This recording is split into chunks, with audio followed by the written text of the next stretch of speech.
as Russia threatens to use its natural gas as a geopolitical weapon, it's going to, in a way, boomerang on Russia, because other countries will respond by finding different ways to get their energy needs served. 70% of the natural gas that Ukraine uses comes from Russia, so they're still heavily dependent on it. And twice before, in 2006 and 2009, the Russians cut off supplies to Ukraine and via Ukraine to Europe. We're in a much different place now than we were back then. North America is now producing large amounts of natural gas and oil, and some of that might someday be exported to Europe, which would undercut over time the Russians' market share there. The argument against it is less natural gas within the United States means the prices could rise.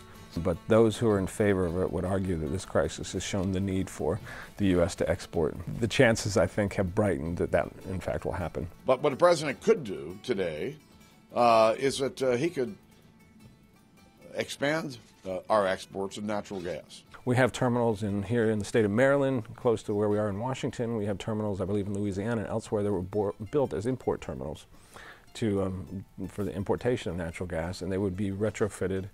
I think it's expensive and takes a long time, but so that they could be export terminals, loaded on the ships and take it out to Europe or wherever. First exports are supposed to take place around 2015.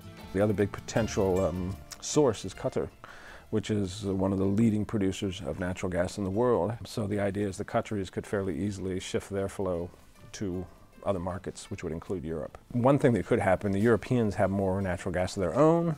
They had a very mild winter, they have full storage tanks, and they could do what's called reverse the pipeline flow and actually start sending natural gas back through the pipelines to Ukraine. It wouldn't make up for everything that Russia sells Ukraine, but it would certainly help. Russia is still very powerful, still a huge player in the energy market in Europe, but the world has sort of changed around them, as it were.